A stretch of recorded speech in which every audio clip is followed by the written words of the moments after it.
ਤੇ ਇਸੇ ਖਬਰ ਤੇ ਹੋਰ ਜਾਣਕਾਰੀ ਲਈ ਅरुण आहूजा ਸਾਡੇ ਸਹਿਯੋਗੀ ਸਾਡੇ ਨਾਲ ਲਾਈਵ ਜੁੜ ਚੁੱਕੇ ਨੇ। ਜੀ ਅरुण, ਅਨਮੋਲ ਬਿਸ਼ਨੋਈ ਦੇ ਨਾਲ ਕਰਨ ਔਜਲਾ ਦੇ ਸਾਥੀ ਦੇ ਸੰਪਰਕ ਦੇ ਵਿੱਚ ਰਹਿਣ ਦੇ ਜਿਹੜੇ ਇਲਜ਼ਾਮ ਲੱਗੇ ਨੇ, ਜਿਸ ਤੋਂ ਬਾਅਦ ਉਹਨਾਂ ਨੂੰ ਪਟਿਆਲਾ ਤੋਂ गिरफ्तार ਕੀਤਾ ਗਿਆ। देखो बिल्कुल जी एंटी गैंगस्टर टास्क फोर्स है वो उस दिन तो 16 अप्रैल तो इस गल की पड़ताल कर रही थी कि आखिरकार जिहड़ा अनमोल बिश्नोई है वो किस तरीके दे नाल अमरीका दे विच पहुंच गया, क्योंकि जिहड़ी सेंटर गौरमेंट की जिहड़ा एक डिपार्टमेंट है मिनिस्ट्री ऑफ अफेयर्स, उन्होंने भी एक ऑफिशियल बयान दिता सी कि जिहड़ा सिद्धू मूसेवाले कतलकांड दे विच लोड़ींदा सीगा अनमोल बिश्नोई ਉਹ ਜਿਹੜਾ ਕੀਨੀਆ ਤੋਂ ਉਹਨੂੰ ਡਿਟੇਨ ਕੀਤਾ ਗਿਆ ਤੇ ਉਸ ਤੋਂ ਬਾਅਦ ਅਮਰੀਕਾ ਦੇ ਵਿੱਚ ਕਿੱਦਾਂ ਪਹੁੰਚ ਗਿਆ, ਤਾਂ ਲਾਜ਼ਮੀ ਤੌਰ ਤੇ ਜਿਹੜੀ ਸੰਭਾਵਨਾ ਇਹੀ ਬਣੀ ਹੋਈ ਹੈ ਕਿ ਜਾਲੀ ਪਾਸਪੋਰਟ ਦੀ ਵਰਤੋਂ ਕੀਤੀ ਗਈ ਸੀ। ਤਾਂ ਅੱਜ ਦੀ ਸਭ ਤੋਂ ਵੱਡੀ ਖਬਰ ਇਹ ਹੈਗੀ ਹੈ ਕਿ ਕਰਨ ਔਜਲਾ ਦੀਆਂ ਮੁਸ਼ਕਲਾਂ ਹੁਣ ਵਧਣ ਜਾ ਰਹੀਆਂ ਨੇ, ਕਿਉਂਕਿ ਸ਼ਾਰਪੀ ਘੁੰਮਣ ਜਿਹੜਾ ਕਰਨ ਔਜਲਾ ਦਾ ਐਸੋਸੀਏਟ ਸੀਗਾ, ਹੁਣ ਇਸ ਗੱਲ ਦੀ ਹਜੇ ਤੱਕ ਪੁਸ਼ਟੀ ਨਹੀਂ ਹੋਈ ਕਿ ਕਰਨ ਔਜਲੇ ਦਾ ਉਹ ਮੈਨੇਜਰ ਸੀਗਾ ਜਾਂ ਫਿਰ ਕਿਸੇ ਹੋਰ ਤਕਨੀਕੀ ਟੀਮ ਦੇ ਵਿੱਚ ਉਹ ਸੀਗਾ ਸ਼ਾਰਪੀ ਘੁੰਮਣ। ਫਿਲਹਾਲ ਇਹ ਸਭ ਤੋਂ ਵੱਡੀ ਖਬਰ ਹੈ ਕਿ ਸ਼ਾਰਪੀ ਘੁੰਮਣ ਜਿਹੜਾ ਕਰਨ ਔਜਲਾ ਦਾ ਐਸੋਸੀਏਟ ਰਿਹਾ ਏ, ਤਾਂ ਮੌਜੂਦਾ ਸਮੇਂ ਵੀ ਸੀ ਜਾਂ ਪਹਿਲਾਂ ਸੀਗਾ ਜਾਂ ਉਹਦੇ ਕੋਲੋਂ ਕੰਮ ਛੱਡ ਚੁੱਕਿਆ ਸੀ, ਪਰੰਤੂ ਅੱਜ ਉਹਦੀ ਜਿਹੜੀ ਹੁਣ AGTF ਵੱਲੋਂ ਗ੍ਰਿਫਤਾਰੀ ਕੀਤੀ ਗਈ ਆ, ਉਹਦੇ ਸਣੇ 8 ਲੋਕਾਂ ਨੂੰ ਗ੍ਰਿਫਤਾਰ ਕੀਤਾ ਗਿਆ AGTF ਦੀ ਟੀਮ ਵੱਲੋਂ। ਸੋ ਲਾਜ਼ਮੀ ਤੌਰ ਤੇ ਜਿਹੜੀ ਕਰਨ ਔਜਲਾ ਦੀਆਂ ਮੁਸ਼ਕਲਾਂ ਵਧੀਆਂ ਜਾ ਰਹੀਆਂ ਨੇ।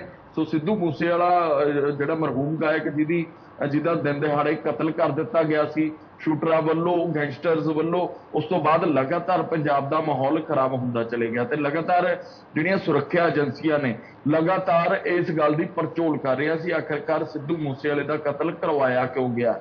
ਪਰੰਤੂ ਪੁਲਿਸ ਨੇ ਜਿਸ ਤਰੀਕੇ ਨਾਲ ਮੁਹਿੰਮ ਚਲਾਈ ਸੀ, ਦਿਨ ਰਾਤ ਕੰਮ ਕੀਤਾ ਸੀਗਾ, ਉਸ ਤੋਂ ਬਾਅਦ ਵੀ ਅਨਮੋਲ ਬਿਸ਼ਨੋਈ ਜਿਹੜਾ ਸਿੱਧੂ ਮੂਸੇਵਾਲੇ ਦੇ ਪਿਤਾ ਵੀ ਲਗਾਤਾਰ ਕਹਿੰਦੇ ਰਹੇ ਨੇ ਕਿ ਅਸੀਂ ਤਾਂ ਹੁਣ ਤੱਕ ਇਹੀ ਸੋਚਦੇ ਸੀ ਕਿ ਉਹ ਹਿਰਾਸਤ ਦੇ ਵਿੱਚ ਹੈ, ਉਹ ਪੁਲਿਸ ਦੀ ਗਿਰਫਤ ਦੇ ਵਿੱਚ ਹੈਗਾ, ਜੇਲ੍ਹ ਦੇ ਵਿੱਚ ਹੈ, ਪਰੰਤੂ ਉਹ ਅਮਰੀਕਾ ਦੇ ਵਿੱਚ ਇੱਕ ਕਰਨ ਔਜਲਾ ਦੇ ਇੱਕ ਸ਼ੋਅ ਦੇ ਵਿੱਚ ਕਿਵੇਂ ਦਿਖਾਈ ਦੇ ਗਿਆ, ਬੜੀ ਹੈਰਾਨੀ ਵਾਲੀ ਗੱਲ ਸੀ। ਉਸ ਤੋਂ ਬਾਅਦ ਸੁਰੱਖਿਆ ਏਜੰਸੀਆਂ ਨੂੰ ਕਾਫੀ ਨੁਕਤਾਚੀਨੀ ਦਾ ਵੀ ਜਿਹੜਾ ਸਾਹਮਣਾ ਕਰਨਾ ਪਿਆ ਸੀ। ਜੀ ਤਮੰਨਾ।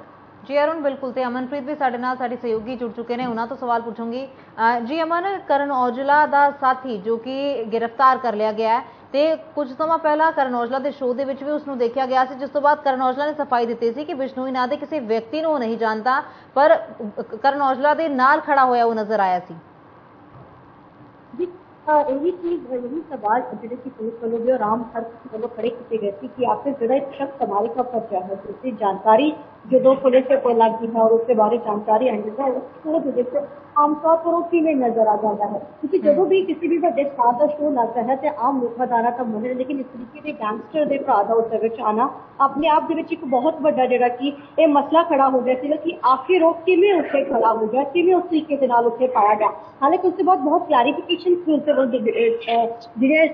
गया कि करण औजला वालों की नहीं, लेकिन हुण जिस तरीके के सिद्धू मूसेवाले का मर्डर होया और एक चेन जी इस तरीके के सामने नजर आ रही थी, तो हुण आने वाले दिनों के हालांकि कहा जा सकता है कि करण औजला को भी पूछगिछ की जा सकती है, क्योंकि मेन प्रोरोगेटिव यही है कि किस तरीके के नाल जिहड़ा एक नेक्सस जिहड़ा कि इन्हां गैंगस्टरां दा बनया होया पंजाब दे विच उसनूं किवें खत्म किया जाना है, हुण मेन टारगेट है। तो day by day one by one करके जिसे इस तरीके के नाल हर जिहड़ी एजेंसी है पूरे तरीके के नाल एक्टिव है, तो इस एक्टिव के तहत इसनूं गिरफ्तार किया गया। और जानकारी ये भी पता चली थी कि जिस विआह दे विच करण औजला गाण दे लई गया सीगा, उस विआह दे विच जिहड़ा मुंडा सीगा उसदे पहला बंबीहा ग्रुप दे नाल संबंध रखदा हुंदा सीगा, लेकिन बाद दे विच उसदे कोई संबंध टुट गए सीगे, इस तो बाद वो वक्त हो गया सी, तो उत्थे वो गाण दे लई गया सी, लेकिन जिस तरीके दे नाल उत्थे हुण शख्स पूरा सामने निकल के आता है और जो वीडियोज वायरल होंदियां है, तो इसके बाद कई सवाल जो खड़े हो गए थे। तो हुण जाहिर है अगली कार्रवाई हुण जिहड़ी कि पुलिस वालों शुरू की जाएगी, पुछगिछ की जाएगी, होर लोगों को ट्रेस किया जाएगा। जो एक शख्स फड़िया जाता है तो पूरी चेन एक वन बाय वन करके निकलती है, चीज़ां खुलदियां है, जाहिर है हुण इसको पकड़ा गया। ठीक है, ये सवाल मेरा अरुण, तो अरुण हुण गिरफ्तारी तो हो चुकी है, ਕਰਨ ਔਜਲਾ ਦੀ ਵੀ ਮੁਸ਼ਕਲਾਂ ਜ਼ਾਹਿਰ ਤੌਰ ਤੇ ਹੁਣ ਵੱਧ ਗਿਆ ਨੇ ਤੇ ਸਿੱਧੂ ਮੂਸੇਵਾਲਾ ਕਤਲकांड ਦੇ ਜਿਹੜੇ ਤਾਰ ਨੇ ਉਹ ਲਗਾਤਾਰ ਹੀ ਅੱਗੇ ਵੱਧਦੇ ਜਾ ਰਹੇ ਨੇ। ਕਨੈਕਸ਼ਨ ਜਿਹੜਾ ਹੈ ਇੱਕ ਤੋਂ ਬਾਅਦ ਇੱਕ ਕਨੈਕਸ਼ਨ ਬਣਦਾ ਜਾ ਰਿਹਾ ਤੇ ਕਿਸ ਤਰੀਕੇ ਦੀ ਕਾਰਵਾਈ ਹੁਣ ਕਰਨ ਔਜਲਾ ਦੇ ਸਾਥੀ ਤੇ ਕੀਤੀ ਜਾਏਗੀ, ਉਸ ਤੋਂ ਪੁੱਛ ਪੜਤਾਲ ਕੀਤੀ ਜਾਏਗੀ ਤੇ किस तरीके के सवाल जवाब उस तो किए जा सकते हैं? बिल्कुल इस तरह की संभावना तो इनकार नहीं किया जा सकता कि ਕਰਨ ਔਜਲਾ ਦੀਆਂ ਮੁਸ਼ਕਲਾਂ ਵਧੀਆਂ ਹੋਈਆਂ ਨੇ। ਤਾਂ ਆਉਣ ਵਾਲੇ ਦਿਨਾਂ ਦੇ ਵਿੱਚ ਇਹ ਜਿਹੜੀ ਪੜਤਾਲ ਆ ਹੋਰ ਜਿਹੜੀ ਤਿੱਖੀ ਹੋਏਗੀ ਤਾਂ ਹੋ ਸਕਦਾ ਹੈ ਕਿ ਕਰਨ ਔਜਲਾ ਨੂੰ ਜਿਹੜਾ ਜਲਦੀ ਸੰਮਣ ਭੇਜ ਕੇ ਇੱਥੇ ਸੱਦਿਆ ਜਾਵੇ। ਤਾਂ ਲਾਜ਼ਮੀ ਤੌਰ ਤੇ ਦੇਖੋ ਕਰਨ ਔਜਲਾ ਨੇ ਜਿਸ ਦਿਨ ਇਹ ਵਿਵਾਦ ਖੜਾ ਹੋਇਆ ਸੀ, ਕਰਨ ਔਜਲਾ ਨੇ सोशल मीडिया प्लेटफॉर्म ਤੇ ਇੱਕ ਸਫਾਈ ਵੀ ਦਿੱਤੀ ਸੀ ਕਿ ਅਸੀਂ ਅਕਸਰ ਇਸ ਤਰ੍ਹਾਂ ਦੇ ਸ਼ੋਜ਼ ਲਾਉਂਦੇ ਰਹਿੰਦੇ ਆ ਤੇ ਉੱਥੇ ਕਿਹੜੇ ਕਿਹੜੇ ਲੋਕ ਇਨਵਾਈਟ ਹੁੰਦੇ ਨੇ ਸਾਨੂੰ ਨਹੀਂ ਪਤਾ ਹੁੰਦਾ। ਸੋ ਆਖਿਰਕਾਰ ਸਵਾਲ ਇਹ ਉੱਠਦਾ ਹੈ ਕਿ ਜਿਹੜਾ ਬਿਸ਼ਨੋਈ ਆ, ਅਨਮੋਲ ਬਿਸ਼ਨੋਈ, ਉਹ ਜਿਸ ਤਰੀਕੇ ਨਾਲ ਕਰਨ ਔਜਲਾ ਦੇ ਬਿਲਕੁਲ ਨਾਲ ਨੱਚਦਾ ਹੋਇਆ, ਖੁਸ਼ੀਆਂ ਮਨਾਉਂਦਾ ਹੋਇਆ ਦਿਖਾਈ ਦਿੱਤਾ ਕਿ ਇਸ ਤਰ੍ਹਾਂ ਦੇ ਵੱਡੇ ਸਿੰਗਰ, ਵੱਡੇ ਕਲਾਕਾਰ ਦੇ ਕੋਲ ਕੋਈ ਆਮ ਵਿਅਕਤੀ ਪਹੁੰਚ ਸਕਦਾ ਹੈ, ਕੋਈ ਆਮ ਨੌਜਵਾਨ ਜਿਹੜੇ ਇਨਵਾਈਟਡ ਹੁੰਦੇ ਨੇ ਪਰੰਤੂ ਉਹ ਸਟੇਜ ਤੱਕ, ਉਸ ਥਾਂ ਤੱਕ ਬਿਲਕੁਲ ਸਿੰਗਰ ਦੇ ਕੋਲ ਨਹੀਂ ਪਹੁੰਚ ਸਕਦੇ ਕਿਉਂਕਿ ਇੱਕ ਪ੍ਰੋਟੋਕੋਲ ਹੁੰਦਾ ਸੁਰੱਖਿਆ ਦਾ। ਉਹ ਪ੍ਰੋਟੋਕੋਲ ਤੋੜ ਕੇ ਕਿਸ ਤਰੀਕੇ ਨਾਲ, ਲਾਜ਼ਮੀ ਤੌਰ ਤੇ ਸੰਭਾਵਨਾ ਜਿਹੜੀ AGTF ਨੂੰ ਇਹ ਦਿਖਾਈ ਦਿੱਤੀ ਸੀ ਕਿ ਜੇਕਰ ਅਨਮੋਲ ਬਿਸ਼ਨੋਈ ਕਰਨ ਔਜਲਾ ਦੇ ਬਿਲਕੁਲ ਨਾਲ ਨੱਚਦਾ ਹੋਇਆ ਦਿਖਾਈ ਦੇ ਰਿਹਾ ਤਾਂ ਇਸ ਦਾ ਸਿੱਧਾ ਸਿੱਧਾ ਇਸ਼ਾਰਾ ਇਹੀ ਸੀਗਾ ਕਿ ਕਰਨ ਔਜਲਾ ਦੇ ਨਾਲ ਉਹਦੇ ਬਹੁਤ ਨੇੜਲੇ ਰਿਸ਼ਤੇ ਹੈਗੇ ਨੇ। ਸੋ ਇਸੇ ਗੱਲ ਦੀ ਜਿਹੜੀ ਜਾਂਚ ਨੂੰ ਅੱਗੇ ਵਧਾ ਲਈ ਕਿਉਂਕਿ ਸਿੱਧੂ ਮੂਸੇਵਾਲੇ ਦੇ ਪਿਤਾ ਨੇ ਵੀ ਸਿੱਧੇ ਸਿੱਧੇ ਦੋਸ਼ ਲਗਾਤੇ ਸੀਗੇ ਕਿ ਅਸੀਂ ਉਹਨਾਂ ਵੱਲੋਂ ਜਿਹੜੇ ਬਿਆਨ ਦਿੱਤੇ ਗਏ ਸੀ ਤਾਂ ਸਿੱਧੇ ਸਿੱਧੇ ਸਵਾਲ ਪੁਲਿਸ ਦੀ ਕਾਰਗੁਜ਼ਾਰੀ ਤੇ ਸੁਰੱਖਿਆ ਏਜੰਸੀਆਂ ਦੀ ਕਾਰਗੁਜ਼ਾਰੀ ਤੇ ਚੱਕਦੇ ਸੀ। ਤਾਂ ਨੁਕਤਾਚੀਨੀ ਦਾ ਜਿਹੜਾ ਸਾਹਮਣਾ ਕਰਨਾ ਪਿਆ ਸੁਰੱਖਿਆ ਏਜੰਸੀਆਂ ਨੂੰ, ਉਹ ਵੱਖਰੇ ਤੌਰ ਤੇ ਕਰਨਾ ਪਿਆ ਤੇ ਇਸੇ ਕਰਕੇ ਜਿਹੜੀ ਇਸ ਦੀ ਜਾਂਚ ਤੇਜ਼ ਕਰ ਦਿੱਤੀ ਸੀ। ਔਰ ਵੱਖਰੇ ਤੌਰ ਤੇ ਜਿਹੜਾ ਡਿਪਲੋਮੈਟ ਇਸ਼ੂ ਹੈਗਾ, ਆਖਿਰਕਾਰ ਅਨਮੋਲ ਬਿਸ਼ਨੋਈ ਕਿਹੜੇ ਪਾਸਪੋਰਟ ਦੇ ਜ਼ਰੀਏ ਉੱਥੇ ਪਹੁੰਚਿਆ, ਉਹ ਅਲੱਗ ਜਾਂਚ ਦਾ ਵਿਸ਼ਾ। ਜਦੋਂ ਡਿਟੇਨ ਕੀਤਾ ਗਿਆ ਸੀ ਉਸ ਤੋਂ ਬਾਅਦ ਵੀ ਕਿਸ ਤਰੀਕੇ ਨਾਲ ਅਮਰੀਕਾ ਤੱਕ ਪਹੁੰਚ ਗਿਆ, ਇਹ ਵੀ ਜਾਂਚ ਦਾ ਵਿਸ਼ਾ ਹੈ, ਵੱਡੇ ਪੱਧਰ ਤੇ ਜਾਂਚ ਦਾ ਵਿਸ਼ਾ। ਪਰੰਤੂ ਹੁਣ ਜਿਹੜੇ 8 ਲੋਕਾਂ ਨੂੰ ਜਿਹੜਾ ਸ਼ਾਰਪੀ ਘੁੰਮਣਾ ਜਿਹੜਾ ਉਹਦਾ ਐਸੋਸੀਏਟ ਸੀਗਾ ਕਰਨ ਔਜਲਾ ਦਾ, ਉਹਨਾਂ ਤੋਂ ਪੁੱਛਗਿੱਛ ਦੇ ਵਿੱਚ ਕਾਫੀ ਅਹਿਮ ਸੁਰਾਗ ਹੱਥ ਲੱਗਣ ਦੀ ਸੰਭਾਵਨਾ ਹੈਗੀ ਆ। ਸੋ ਇਹ ਕਿਹਾ ਜਾ ਸਕਦਾ ਕਿ ਕਿਤੇ ਨਾ ਕਿਤੇ ਥੋੜਾ ਜਿਹਾ ਲਿੰਕ ਜ਼ਰੂਰ ਸਿੱਧੂ ਮੂਸੇਵਾਲੇ ਦੇ ਕਤਲकांड ਨਾਲ ਜੁੜਦਾ ਹੋਇਆ ਦਿਖਾਈ ਦੇਗਾ, ਪਰੰਤੂ ਅਸੀਂ ਇਸ ਗੱਲ ਦੀ ਕੋਈ ਪੁਸ਼ਟੀ ਨਹੀਂ ਕਰ ਸਕਦੇ ਕਿਉਂਕਿ ਜਾਂਚ ਦਾ ਵਿਸ਼ਾ ਹੈਗਾ। ਸੋ ਕਰਨ ਔਜਲਾ ਦੀਆਂ ਕੁੱਲ ਮਿਲਾ ਕੇ ਮੁਸ਼ਕਲਾਂ ਜਿਹੜੀਆਂ ਵੱਧਦੀਆਂ ਹੋਈਆਂ ਦਿਖਾਈ ਦੇ ਰਹੀਆਂ ਨੇ। ਹੁਣ ਕਰਨ ਔਜਲਾ ਵੀ ਦੇਖਦੇ ਆ ਆਪਣੀ ਸਫਾਈ ਕਿਸ ਤਰੀਕੇ ਨਾਲ ਦਿੰਦਾ ਹੈਗਾ। ਆਖਿਰਕਾਰ ਉਹਦਾ ਐਸੋਸੀਏਟ ਸੀ, ਮੈਨੇਜਰ ਸੀ ਜਾਂ ਫਿਰ ਕਿਸੇ ਹੋਰ ਟੀਮ ਦਾ ਹਿੱਸਾ ਸੀ। ਜੀ ਤਮੰਨਾ।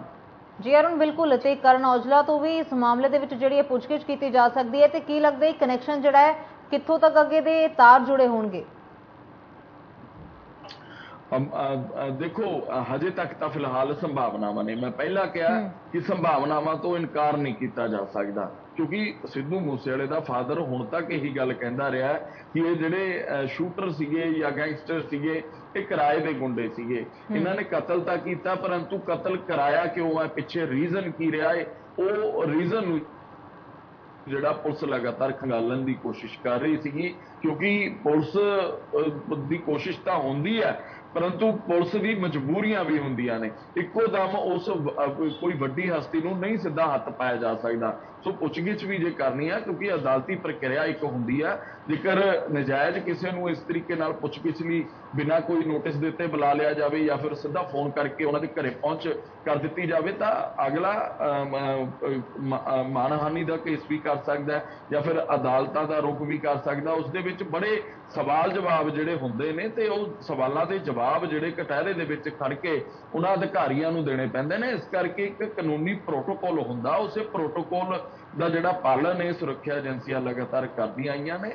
ਸਿੱਧੂ ਮੂਸੇਵਾਲੇ ਦੇ ਪਿਤਾ ਉਹ ਦੇਖੋ ਸੁਭਾਵਿਕ ਤੌਰ ਤੇ ਇੱਕ ਬਾਪ ਦਾ ਜਦੋਂ ਪੁੱਤ ਚਲੇ ਜਾਂਦਾ ਜਿਹਨੇ ਪੂਰੀ ਦੁਨੀਆ ਦੇ ਵਿੱਚ ਨਾਮ ਕਮਾਇਆ, ਆਪਣੀ ਪੰਜਾਬੀਅਤ ਨੂੰ, ਆਪਣੀ ਪੱਗ ਨੂੰ ਪੂਰੀ ਦੁਨੀਆ ਦੇ ਵਿੱਚ ਮਕਬੂਲ ਕਰਾਇਆ, ਸੋ ਉਹਦਾ ਜਵਾਨ ਪੁੱਤ ਇੱਕ ਇਕਲੌਤਾ ਪੁੱਤ ਜਿਹੜਾ ਦੁਨੀਆ ਤੋਂ ਜਹਾਨ ਤੋਂ ਚਲੇ ਜਾਵੇ ਤਾਂ ਉਹਨਾਂ ਦਾ ਦੁੱਖ ਵੀ ਸਾਰੇ ਸਮਝਦੇ ਨੇ। ਪਰੰਤੂ ਉਹਨਾਂ ਵੱਲੋਂ ਜਿਸ ਤਰ੍ਹਾਂ ਦੇ ਦੋਸ਼ ਲਗਾਏ ਗਏ ਨੇ ਉਹਦੀ ਜਿਹੜੀ ਪੁਲਿਸ ਦੀ ਜਿਹੜੀ ਜ਼ਿੰਮੇਵਾਰੀ ਬਣਦੀ ਹੈ ਉਹਦੀ ਜਾਂਚ ਕਰਨਾ ਤੇ ਉਹਨਾਂ ਨੂੰ ਕੱਲੇ ਸਵਾਲ ਦਾ ਜਵਾਬ ਵੀ ਦਿਵਾਉਣਾ। ਸੋ ਹੁਣ ਸਿੱਧੂ ਮੂਸੇਵਾਲੇ ਦੇ ਪਿਤਾ ਨੇ ਜਿਹੜੇ ਦੋਸ਼ ਲਗਾਏ ਸੀਗੇ ਉਹਦੇ ਵਿੱਚ ਕੀ ਕਰਨ ਔਜਲੇ ਦਾ ਵੀ ਕੋਈ ਜ਼ਿਕਰ ਆਂਦਾ, ਉਹਨਾਂ ਦੋਸ਼ਾਂ ਦੇ ਵਿੱਚ ਕੀ क्योंकि पुछगिछ लई तां ਬੱਬੂ ਮਾਨ ਨੂੰ ਵੀ ਮਨਕੀਰਤ ਔਲਖ ਨੂੰ ਵੀ ਬੁਲਾਇਆ ਗਿਆ ਸੀ, ਉਹਨਾਂ ਦਾ ਵੀ ਜ਼ਿਕਰ ਹੁੰਦਾ ਰਿਹਾ ਹੈ। ਪਰੰਤੂ ਪਿੱਛੇ ਕੌਣ ਹੈਗਾ ਇਸ ਕਤਲ ਦੇ ਵਿੱਚ? ਇਹ ਇਕੱਲਾ ਸਿੱਧੂ ਮੂਸੇਵਾਲੇ ਦੇ ਕਤਲ ਦਾ ਮਾਮਲਾ ਨਹੀਂ ਹੈਗਾ। ਜਿਹੜਾ ਅਨਮੋਲ ਬਿਸ਼ਨੋਈ ਹੈ ਜਾਂ ਫਿਰ ਲਾਰੈਂਸ ਬਿਸ਼ਨੋਈ ਹੈ, ਬਹੁਤ ਸਾਰੇ ਮਾਮਲਿਆਂ ਦੇ ਵਿੱਚ ਲੋੜੀਂਦਾ ਹੈਗਾ। ਬਹੁਤ ਸਾਰੇ ਲੋਕਾਂ ਨੂੰ ਜਿਹੜਾ ਥ੍ਰੈਟ ਕਰਨ ਦੇ ਇਹਨਾਂ ਤੇ ਵੱਡੇ ਦੋਸ਼ ਲੱਗੇ ਨੇ, ਬਹੁਤ ਸਾਰੇ ਕਤਲੋਗਾਰਤ ਦੇ ਇਹਨਾਂ ਦੇ ਦੋਸ਼ ਲੱਗੇ ਨੇ। ਵੱਡੀ ਜਾਂਚ ਦਾ ਵਿਸ਼ਾ ਹੈਗਾ। ਸੋ ਹੁਣ ਦੇਖਣਾ ਹੋਏਗਾ ਕਰਨ ਔਜਲਾ ਆਪਣੀ ਸਫਾਈ ਦੇ ਵਿੱਚ ਕਿਸ ਤਰੀਕੇ ਨਾਲ ਅੱਗੇ ਆਉਂਦਾ। ਜੀ ਤਮੰਨਾ ਜੀ ਅਰੁਣ, ਬਿਲਕੁਲ ਤੇ ਇੰਤਜ਼ਾਰ ਹੁਣ ਇਸੇ ਚੀਜ਼ ਦਾ ਕੀਤਾ ਜਾ ਰਿਹਾ, ਕਿਉਂਕਿ ਪਿਛਲੀ ਵਾਰੀ ਜਦੋਂ ਉਹਨਾਂ ਦੀ ਇਹ ਵੀਡੀਓ ਵਾਇਰਲ ਹੋਈ ਸੀ, ਤੁਰੰਤ ਹੀ ਕਰਨ ਔਜਲਾ ਦੇ ਵੱਲੋਂ ਜਿਹੜਾ ਬਿਆਨ ਜਾਰੀ ਕੀਤਾ ਗਿਆ ਸੀ ਕਿ ਬਿਸ਼ਨੋਈ ਨਾਂ ਦੇ ਕਿਸੇ ਵਿਅਕਤੀ ਨੂੰ ਮੈਂ ਨਹੀਂ ਜਾਣਦਾ, ਮੇਰਾ ਕਿਸੇ ਨਾਲ ਕੋਈ ਲੈਣਾ ਦੇਣਾ ਨਹੀਂ ਹੈ। ਤੇ ਹੁਣ ਉਹਨਾਂ ਦੇ ਜਦੋਂ ਸਾਥੀ ਨੂੰ ਗ੍ਰਿਫਤਾਰ ਕੀਤਾ ਜਾਂਦਾ, ਉਹ ਵੀ ਇਹਨਾਂ ਇਲਜ਼ਾਮਾਂ ਦੇ ਪਿੱਛੇ ਕਿ ਕਰਨ ਔਜਲਾ ਦਾ ਜਿਹੜਾ ਸਾਥੀ ਹੈ ਉਹ ਅਨਮੋਲ ਬਿਸ਼ਨੋਈ ਦੇ ਨਾਲ ਸੰਪਰਕ ਦੇ ਵਿੱਚ ਹੈ। ਤੇ ਹੁਣ ਇਹ ਦੇਖਣਾ ਹੋਵੇਗਾ ਕਿ ਸਫਾਈ ਦੇ ਵਿੱਚ ਉਹ ਕੀ ਕੁਝ ਕਹਿੰਦੇ ਨੇ, ਉਹਨਾਂ ਨੂੰ ਵੀ ਜਿਹੜਾ ਪੁੱਛਗਿੱਛ ਦੇ ਲਈ ਬੁਲਾਇਆ ਜਾ ਸਕਦਾ ਹੈ।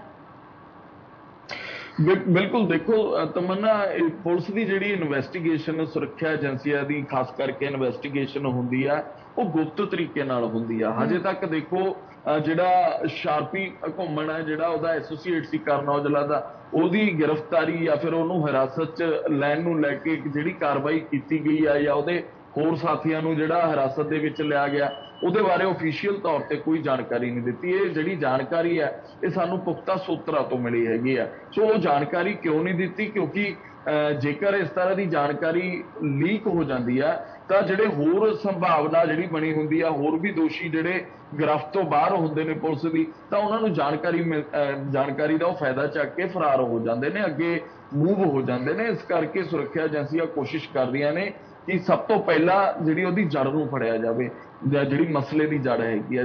ਮਸਲੇ ਦੀ ਜੜ ਸਿੱਧੂ ਮੂਸੇਵਾਲੇ ਦੇ ਕਤਲ ਤੋਂ ਬਾਅਦ ਇੰਨੀਆਂ ਸਾਰੀਆਂ ਵਾਰਦਾਤਾਂ ਪੰਜਾਬ ਦੇ ਵਿੱਚ ਹੋਈਆਂ ਨੇ। ਇਹਨਾਂ ਦੇ ਜ਼ਿਆਦਾਤਰ ਜਿਹੜੇ ਗੈਂਗਸਟਰ ਨੇ, ਲਾਰੈਂਸ ਬਿਸ਼ਨੋਈ ਗਰੁੱਪ ਦੇ ਨਾਲ ਜੁੜੇ ਹੋਏ, ਇਹਨਾਂ ਦੇ ਨਾਮ ਬਹੁਤ ਸਾਰੀਆਂ ਵਾਰਦਾਤਾਂ ਦੇ ਵਿੱਚ ਆ ਚੁੱਕੇ ਨੇ। ਸੋ ਪੁਲਿਸ ਕੋਸ਼ਿਸ਼ ਕਰ ਰਹੀ ਹੈ ਕਿ ਇਸ ਜੜ ਨੂੰ ਜਿਹੜਾ ਖਤਮ ਕੀਤਾ ਜਾਵੇ ਤਾਂ ਜੋ ਪੰਜਾਬ ਦਾ ਮਾਹੌਲ ਸੁਖਾਵਾਂ ਹੋਵੇ। ਸੋ ਸਿੱਧੂ ਮੂਸੇਵਾਲੇ ਦਾ ਕਤਲ ਹੋਇਆ ਤਾਂ ਉਸ ਤੋਂ ਬਾਅਦ ਪੰਜਾਬ ਦੇ ਵਿੱਚ ਇੱਕ ਜ਼ਬਰਦਸਤ ਸਿੰਪਤੀ ਦੀ ਲਹਿਰ ਜਿਹੜੀ ਸਿੱਧੂ ਮੂਸੇਵਾਲੇ ਪਰਿਵਾਰ ਦੇ ਹੱਕ ਦੇ ਵਿੱਚ ਦੌੜੀ ਸੀਗੀ। ਸੋ ਲਾਜ਼ਮੀ ਤੌਰ ਤੇ ਜਿਹੜੀ ਸੁਰੱਖਿਆ ਏਜੰਸੀਆਂ ਨੇ ਜਾਂ ਫਿਰ ਕਹਿ ਲਓ ਸਰਕਾਰਾਂ ਨੇ, ਵਿਰੋਧੀ ਧਿਰਾਂ ਨੇ, ਉਹ ਸਿੱਧੂ ਮੂਸੇਵਾਲੇ ਦੇ ਹੱਕ ਦੇ ਵਿੱਚ ਬਿਆਨ ਦਿੰਦੀਆਂ ਰਹੀਆਂ ਨੇ, ਕਿਉਂਕਿ ਉਹ ਜਿਹੜਾ ਕਤਲ ਸੀਗਾ ਉਹ ਬਿਲਕੁਲ ਨਜਾਇਜ਼ ਕਤਲ ਸੀਗਾ। ਦਿਨ ਦਿਹਾੜੇ ਉਸ ਨੌਜਵਾਨ ਨੂੰ ਕਤਲ ਕਰ ਦੇਣਾ ਜਿਹੜਾ ਕਰੋੜਾਂ ਰੁਪਈਆ ਹਰ ਸਾਲ ਟੈਕਸ ਪੇ ਕਰਦਾ, ਗੌਰਮੈਂਟ ਨੂੰ ਟੈਕਸ ਪੇ ਕਰਦਾ, ਖਜ਼ਾਨੇ ਦੇ ਵਿੱਚ ਉਹਦੇ ਜਿਹੜੇ ਕਰੋੜਾਂ ਰੁਪਈਏ ਜਾਂਦੇ ਨੇ ਉਹਦੀ ਕਮਾਈ ਦੇ ਵਿੱਚੋਂ। ਇਸ ਤਰ੍ਹਾਂ ਦਾ ਜਿਹੜਾ ਨਾਗਰਿਕ ਜੇਕਰ ਦੁਨੀਆ ਤੋਂ ਚਲੇ ਜਾਂਦਾ, ਸਰਕਾਰਾਂ ਦੇ ਖਜ਼ਾਨੇ ਨੂੰ ਤਾਂ ਢਾਹ ਲੱਗਦੀ ਹੈ ਤਾਂ ਉਸ ਪਰਿਵਾਰ ਨੂੰ ਤੇ ਉਹਨਾਂ ਲੋਕਾਂ ਨੂੰ ਵੀ ਵੱਡੀ ਜਿਹੜੀ ਠੇਸ ਪਹੁੰਚਦੀ ਹੈ ਜਿਹੜੇ ਉਸ ਗਾਇਕ ਨੂੰ ਜਾਂ ਫਿਰ ਉਸ ਹਸਤੀ ਨੂੰ ਦਿਲੋਂ ਪਿਆਰ ਕਰਦੇ ਸੀ, ਆਤਮਾ ਤੋਂ ਪਿਆਰ ਕਰਦੇ ਸੀ। ਸੋ ਬਹੁਤ ਵੱਡੀ ਗੱਲ ਸੀਗੀ। ਅੱਜ ਵੀ ਲੋਕ ਹੈਗੇ ਨੇ ਜਿਹੜੇ ਸਿੱਧੂ ਮੂਸੇਵਾਲੇ ਨੂੰ ਯਾਦ ਕਰਕੇ ਰੋਂਦੇ ਨੇ, ਹਜੇ ਤੱਕ ਉਸ ਗਮ ਨੂੰ ਨਹੀਂ ਭੁਲਾ ਪਾਏ। ਸੋ ਇਹ ਵੀ ਜਿਹੜੀ ਸੰਭਾਵਨਾ ਹੈਗੀ ਆਉਣ ਵਾਲੇ ਸਮੇਂ ਦੇ ਵਿੱਚ ਕਈ ਸਾਲਾਂ ਤੱਕ ਉਹਨੂੰ ਨਹੀਂ ਭੁਲਾ ਸਕਦੇ, ਕਿਉਂਕਿ ਸਿੱਧੂ ਮੂਸੇਵਾਲੇ ਦਾ ਜਿਹੜਾ ਨਵਾਂ ਗੀਤ ਦੇਖੋ ਰਿਲੀਜ਼ ਹੋਇਆ, ਹਜੇ ਤੱਕ ਨੰਬਰ 1 ਤੇ ਟਰੋਲ ਹੋ ਰਿਹਾ, ਨੰਬਰ 1 ਤੇ ਚੱਲ ਰਿਹਾ, ਉਹ ਟ੍ਰੈਂਡਿੰਗ ਦੇ ਵਿੱਚ ਚੱਲ ਰਿਹਾ। ਸੋ ਲਾਜ਼ਮੀ ਤੌਰ ਤੇ ਸਿੱਧੂ ਮੂਸੇਵਾਲਾ ਇੱਕ ਬਿਹਤਰੀਨ ਕਲਾਕਾਰ ਸੀਗਾ ਜਿਹਦਾ ਮੁਕਾਬਲਾ ਕੋਈ ਨਹੀਂ ਸੀ ਹੈਗਾ। ਸਿੱਧੂ ਮੂਸੇਵਾਲਾ ਆਪਣੇ ਗੀਤਾਂ ਦੇ ਵਿੱਚ, ਆਪਣੇ ਬਿਆਨਾਂ ਦੇ ਵਿੱਚ ਜ਼ਿਕਰ ਕਰਦਾ ਰਿਹਾ ਕਿ ਮੈਂ ਸਾਰੀ ਚੱਲਣੋਂ ਹੀ ਹਟਾਤੇ। ਸੋ ਇਹ ਵੱਡੇ ਸਵਾਲ ਸੀਗੇ। ਸੋ ਹੁਣ AGTF ਹੈ ਜਿਹੜੀ ਉਹ ਗਰਾਊਂਡ ਲੈਵਲ ਤੇ ਕੰਮ ਤੇ ਲੱਗੀ ਹੋਈ ਹੈ। 8 ਲੋਕ ਨੇ ਜਿਹੜੇ ਹਿਰਾਸਤ ਦੇ ਵਿੱਚ ਲਏ ਨੇ, ਜਿਨ੍ਹਾਂ ਤੋਂ ਪੁੱਛ ਪੜਤਾਲ ਜਾਰੀ ਹੈ। ਹੁਣ ਓਫੀਸ਼ੀਅਲ ਤੌਰ ਤੇ ਬਿਆਨ ਉਦੋਂ ਬਾਹਰ ਨਿਕਲ ਕੇ ਸਾਹਮਣੇ ਆਏਗਾ ਜਦੋਂ ਪੁਖਤਾ ਸਬੂਤ ਇਸ ਏਜੰਸੀ ਦੇ ਹੱਥ ਦੇ ਵਿੱਚ ਲੱਗ ਜਾਣਗੇ। AGTF ਹੈ ਜਿਹੜੀ ਐਂਟੀ ਗੈਂਗਸਟਰ ਟਾਸਕ ਫੋਰਸ ਦਾ ਗਠਨ ਇਸੇ ਕਰਕੇ ਕੀਤਾ ਸੀ ਤਾਂ ਕਿ ਪੰਜਾਬ ਦੇ ਵਿੱਚੋਂ ਗੈਂਗਸਟਰਸ ਦਾ ਸਫਾਇਆ ਕੀਤਾ ਜਾ ਸਕੇ। ਜਿਹੜੇ ਲੋਕ ਖੁੱਲੇ ਘੁੰਮਦੇ ਨੇ ਗੈਂਗਸਟਰਸ, ਉਹਨਾਂ ਨੂੰ ਜੇਲ੍ਹਾਂ ਦੇ ਵਿੱਚ ਡੱਕਿਆ ਜਾ ਸਕੇ, ਕਾਨੂੰਨ ਦੇ ਹਿਸਾਬ ਨਾਲ ਉਹਨਾਂ ਨੂੰ ਸਜ਼ਾ ਮਿਲ ਸਕੇ ਤਾਂ ਕਿ ਲੋਕ ਸ਼ਾਂਤਮਈ ਤਰੀਕੇ ਦੇ ਨਾਲ ਸੁਖਾਵੇਂ ਮਾਹੌਲ ਦੇ ਵਿੱਚ ਆਪਣੀ ਜ਼ਿੰਦਗੀ ਬਤੀਤ ਕਰ ਸਕਣ। ਤਮੰਨਾ ਜੀ ਅਰੁਣ, ਬਿਲਕੁਲ ਤੇ ਕਰਨ ਔਜਲਾ ਦਾ ਇੱਕ ਸਾਥੀ ਤੇ ਜੋ ਕਿ ਅਨਮੋਲ ਬਿਸ਼ਨੋਈ ਦੇ ਨਾਲ ਸੰਪਰਕ ਦੇ ਵਿੱਚ, ਉਸਨੂੰ ਤਾਂ ਗ੍ਰਿਫਤਾਰ ਕਰ ਲਿਆ ਗਿਆ ਤੇ ਕਰਨ ਔਜਲਾ ਦੀ ਬਾਕੀ ਦੀ ਜਿਹੜੀ ਟੀਮ ਹੈ, ਕਿ ਕੋਈ ਜਾਣਕਾਰੀ ਨਿਕਲ ਕੇ ਸਾਹਮਣੇ ਆਈ ਹੈ ਕਿ ਬਾਕੀ ਟੀਮ ਹੈ ਜਿਹੜੀ ਉਹ ਵੀ ਬਿਸ਼ਨੋਈ ਗੈਂਗ ਦੇ ਕਿਸੇ ਹੋਰ ਮੈਂਬਰਾਂ ਦੇ ਨਾਲ ਸੰਪਰਕ ਦੇ ਵਿੱਚ ਹੋਵੇ? ਜੀ ਬਿਲਕੁਲ ਜਿਹੜੀ ਸਾਨੂੰ ਸੂਤਰਾਂ ਤੋਂ ਜਾਣਕਾਰੀ ਮਿਲੀ ਹੈ, ਜਿਹੜਾ ਸ਼ਾਰਪੀ ਘੁੰਮਣ ਹੈ, ਜਿਹੜਾ ਐਸੋਸੀਏਟ ਦੱਸਿਆ ਜਾ ਰਿਹਾ ਕਰਨ ਔਜਲਾ ਦਾ, ਜੀ ਉਹਦੇ ਨਾਲ 7 ਹੋਰ, ਮਤਲਬ ਕਿ ਉਹਦੇ ਸਣੇ 8 ਲੋਕਾਂ ਨੂੰ ਹਿਰਾਸਤ ਦੇ ਵਿੱਚ ਲਿਆ ਗਿਆ। ਉਹ ਜਾਂਚ ਦਾ ਵਿਸ਼ਾ ਹੈ ਕਿ ਜੇਕਰ ਕੋਈ ਨਿਰਦੋਸ਼ ਹੈਗਾ ਜਿਹਦਾ ਕੋਈ ਨਹੀਂ ਲਿੰਕ ਹੈਗਾ ਇਸ ਅਨਮੋਲ ਬਿਸ਼ਨੋਈ ਦੇ ਉੱਥੇ ਪਹੁੰਚਣ ਨੂੰ ਲੈ ਕੇ, ਜਾਂ ਫਿਰ ਕਿਸੇ ਤਰ੍ਹਾਂ ਦੀ ਇਸ ਤਰ੍ਹਾਂ ਦੀ ਕੋਈ ਵਾਰਦਾਤ ਦੇ ਵਿੱਚ ਉਹਦਾ ਨਹੀਂ ਲਿੰਕ ਹੈਗਾ, ਤਾਂ ਪੁਲਿਸ ਪੁੱਛਗਿੱਛ ਕਰਕੇ ਉਹਨੂੰ ਰਿਲੀਜ਼ ਵੀ ਕਰ ਦਿੰਦੀ ਹੈ, ਛੱਡ ਵੀ ਦਿੰਦੀ ਹੈ। ਪਰੰਤੂ 8 ਲੋਕਾਂ ਦੀ ਜਿਹੜੀ ਜਾਣਕਾਰੀ ਨਿਕਲ ਕੇ ਸਾਹਮਣੇ ਆ ਰਹੀ ਹੈ, ਜਿਸ ਦੇ ਵਿੱਚ ਮੁੱਖ ਰੂਪ ਦੇ ਵਿੱਚ ਸ਼ਾਰਪੀ ਘੁੰਮਣ, ਜਿਹੜਾ ਕਰਨ ਔਜਲਾ ਦਾ ਕੁਝ ਲੋਕ ਕਹਿ ਰਹੇ ਨੇ ਕਿ ਉਹਦਾ ਮੈਨੇਜਰ ਹੈ, ਪਰੰਤੂ ਅਸੀਂ ਇਸ ਗੱਲ ਦੀ ਪੁਸ਼ਟੀ ਨਹੀਂ ਕਰਦੇ। ਇੰਨੀ ਗੱਲ ਜ਼ਰੂਰ ਨਿਕਲ ਕੇ ਸਾਹਮਣੇ ਆਈ ਹੈ ਕਿ ਉਹਦਾ ਐਸੋਸੀਏਟ ਸੀਗਾ, ਉਹਦੀ ਟੀਮ ਦਾ ਹਿੱਸਾ ਸੀਗਾ ਕਰਨ ਔਜਲਾ ਦੀ। ਉਹ ਕਰਨ ਔਜਲਾ ਦੀ ਟੀਮ ਦਾ ਹਿੱਸਾ ਕਾਫੀ ਸਮਾਂ ਪਹਿਲਾਂ ਸੀਗਾ, ਜਾਂ ਹੁਣ ਵੀ ਮੌਜੂਦਾ ਸਮੇਂ ਉਹਦੀ ਟੀਮ ਦਾ ਹਿੱਸਾ ਸੀਗਾ, ਜਾਂ ਫਿਰ ਉਹ ਸ਼ੋਅ 16 ਅਪ੍ਰੈਲ ਨੂੰ ਜਦੋਂ ਵੀਡੀਓ ਦਾ ਵਿਵਾਦ ਬਣਦਾ ਉਸ ਤੋਂ ਬਾਅਦ ਉਹ ਵਾਪਸ ਇੱਥੇ ਭਾਰਤ ਦੇ ਵਿੱਚ ਆ ਗਿਆ, ਉਸ ਸਮੇਂ ਅਮਰੀਕਾ ਦੇ ਵਿੱਚ ਸੀਗਾ। ਉਹ ਸਾਰੀ ਜਿਹੜੀ ਜਾਂਚ ਡਿਟੇਲ ਉਹ ਪੁਲਿਸ ਇਕੱਠੀ ਕਰ ਰਹੀ ਹੈ। AGTF ਕੇਂਦਰ ਸਰਕਾਰ ਦੀਆਂ ਏਜੰਸੀਆਂ ਨੇ ਜਿਹੜੀਆਂ, ਉਹਨਾਂ ਦੇ ਨਾਲ ਵੀ ਸੰਪਰਕ ਕਰਕੇ ਉਹ ਜਿਹੜੀ ਇਸ ਚੀਜ਼ ਦੀ ਡਿਟੇਲ ਕਢਵਾ ਰਹੀ ਹੈ। ਆਖਿਰਕਾਰ ਉਹਦਾ ਪਾਸਪੋਰਟ ਕਿੱਥੇ ਕਿੱਥੇ ਯੂਜ਼ ਹੋਇਆ ਸੀਗਾ, ਤੇ ਆਧਾਰ ਕਾਰਡ ਕਿਹੜੇ ਕਿਹੜੇ ਬੈਂਕ ਖਾਤਿਆਂ ਦੇ ਨਾਲ ਲਿੰਕ ਸੀਗਾ, ਕਿ ਇਹਨਾਂ ਗੈਂਗਸਟਰਸ ਦੇ ਨਾਲ ਤਾਂ ਨਹੀਂ ਕੋਈ ਅਮਾਊਂਟ ਜਿਹੜੀ ਅਦਲਾ ਬਦਲੀ ਹੋਈ, ਕਿਤੇ ਅਮਾਊਂਟ ਟ੍ਰਾਂਸਫਰ ਤਾਂ ਨਹੀਂ ਕੀਤੀ ਗਈ। ਹਰੇਕ ਚੀਜ਼ ਦੀ ਬਰੀਕੀ ਦੇ ਨਾਲ ਜਾਂਚ ਕੀਤੀ ਜਾ ਰਹੀ ਹੈ, ਤਾਂ ਜਾਂਚ ਕਰਨੀ ਬਣਦੀ ਵੀ ਹੈ, ਕਿਉਂਕਿ ਸਿੱਧੂ ਮੂਸੇਵਾਲੇ ਦਾ ਕਤਲ ਹੋਇਆ ਸੀਗਾ। ਜੀ ਤਮੰਨਾ। ਜੀ ਅਰੁਣ, ਤੇ ਜਿਨ੍ਹਾਂ ਨੂੰ ਗ੍ਰਿਫਤਾਰ ਕੀਤਾ ਗਿਆ ਉਹਨਾਂ ਨੂੰ ਫਿਲਹਾਲ ਕਿੱਥੇ ਰੱਖਿਆ ਗਿਆ, ਇਹ ਕੋਈ ਜਾਣਕਾਰੀ ਸਾਹਮਣੇ ਆ ਪਾਈ ਹੈ? ਦੇਖੋ, ਮੈਂ ਜਿਵੇਂ ਪਹਿਲਾਂ ਕਹਿ ਕੇ ਹਟਿਆ, AGTF anti gangster task force ਦਾ ਜਿਹੜਾ ਗਠਨ ਕੀਤਾ ਗਿਆ ਸੀ, ਜਾਂ ਫਿਰ ਜਿਹੜੀ ਨਸ਼ਿਆਂ ਦੇ ਖਿਲਾਫ STF ਤਿਆਰ ਕੀਤੀ ਗਈ ਸੀ, ਇਹ ਜਦੋਂ ਵੀ ਕੋਈ ਆਪਰੇਸ਼ਨ ਕਰਦੀ ਹੈ ਤਾਂ ਇਹਨਾਂ ਦੇ ਸਥਾਨ ਜ਼ਿਆਦਾਤਰ CIA ਸਟਾਫ ਹੁੰਦੇ ਨੇ। ਜਿਹੜੇ CIA ਸਟਾਫ ਨੇ ਪੰਜਾਬ ਦੇ ਵੱਖ-ਵੱਖ ਜ਼ਿਲ੍ਹਿਆਂ ਦੇ ਵਿੱਚ, ਇਹ ਉਹਨਾਂ ਥਾਵਾਂ ਤੇ ਆਮ ਲੋਕਾਂ ਨੂੰ ਜਾਣ ਦੀ ਆਗਿਆ ਨਹੀਂ ਹੁੰਦੀ। ਜਿਵੇਂ ਅਮੂਮਨ ਅਸੀਂ ਲੋਕਾਂ ਨੂੰ ਥਾਣਿਆਂ ਦੇ ਵਿੱਚ, ਚੌਂਕੀਆਂ ਦੇ ਵਿੱਚ ਘੁੰਮਦੇ ਫਿਰਦੇ ਦੇਖ ਲੈਂਦੇ ਆ, ਕੋਈ ਕਿਸੇ ਦਾ ਕੋਈ ਪੇਸ਼ੀ ਆ, ਕੋਈ ਮੁਲਾਕਾਤ ਕਰਨ ਲਈ, ਜਾਂ ਫਿਰ ਕੋਈ ਵਿਵਾਦ ਨੂੰ ਲੈ ਕੇ, ਜਾਂ ਕਿਸੇ ਝਗੜੇ ਰੌਲੇ ਨੂੰ ਲੈ ਕੇ ਬਹੁਤ ਸਾਰੇ ਲੋਕ ਨਾਲ ਥਾਣਿਆਂ 'ਚ ਤੁਰ ਪੈਂਦੇ ਨੇ। ਪਰੰਤੂ CIA ਸਟਾਫ ਦੇ ਵਿੱਚ ਉਹਦੇ ਗੇਟ ਹਮੇਸ਼ਾ ਬੰਦ ਰਹਿੰਦੇ ਨੇ, ਉੱਥੇ ਆਮ ਵਿਅਕਤੀ ਨਹੀਂ ਦਾਖਲ ਹੋ ਸਕਦਾ। ਸੋ ਲਾਜ਼ਮੀ ਤੌਰ ਤੇ ਜਿਹੜੀ ਇਹਦੀ ਪੁੱਛਗਿੱਛ ਹੈ, ਇਸੇ ਤਰ੍ਹਾਂ ਦੇ CIA ਸਟਾਫ ਵਰਗੇ ਕਿਸੇ ਕੇਂਦਰ ਦੇ ਵਿੱਚ ਉਹਨਾਂ ਨੂੰ ਰੱਖਿਆ ਹੋਏਗਾ, ਉੱਥੇ ਪੁੱਛ ਪੜਤਾਲ ਜਿਹੜੀ ਜਾਰੀ ਹੋਣੀ ਆ। ਸੋ ਇਸ ਤਰ੍ਹਾਂ ਦੇ ਕੇਸਾਂ ਦੇ ਵਿੱਚ ਦੇਖਣ ਨੂੰ ਇਹ ਮਿਲਦਾ, CIA ਸਟਾਫ ਦੇ ਵਿੱਚ ਕਈ ਕਮਰੇ ਬਣੇ ਹੁੰਦੇ ਨੇ ਜਿੱਥੇ ਅਲੱਗ-ਅਲੱਗ ਇਹਨਾਂ ਦੋਸ਼ੀਆਂ ਨੂੰ ਬਿਠਾਇਆ ਜਾਂਦਾ, ਜਿਹਦੀ ਜ਼ਿਆਦਾਤਰ ਕੋਸ਼ਿਸ਼ ਹੁੰਦੀ ਆ ਵੀਡੀਓ ਰਿਕਾਰਡਿੰਗ ਜਾਂ ਆਡੀਓ ਰਿਕਾਰਡਿੰਗ, ਤਾਂ ਕਿ ਕੋਈ ਗੱਲ ਮਿਸ ਨਾ ਹੋ ਜਾਵੇ। ਕੱਲ ਬਾਅਦ ਦੇ ਵਿੱਚ ਇਹ ਸਾਰੀਆਂ ਵੀਡੀਓ ਰਿਕਾਰਡਿੰਗਸ ਤੇ ਆਡੀਓ ਰਿਕਾਰਡਿੰਗਸ ਇਕੱਠੀਆਂ ਕਰਕੇ ਉਹਨਾਂ ਦਾ ਮਿਲਾਪ ਕਰਨ ਦੀ ਕੋਸ਼ਿਸ਼ ਕੀਤੀ ਜਾਂਦੀ ਹੈ ਕਿ ਇੱਕ ਜਿਹੜਾ ਦੋਸ਼ੀ ਸੀ ਉਹ ਸੱਚ ਬੋਲ ਰਿਹਾ ਜਾਂ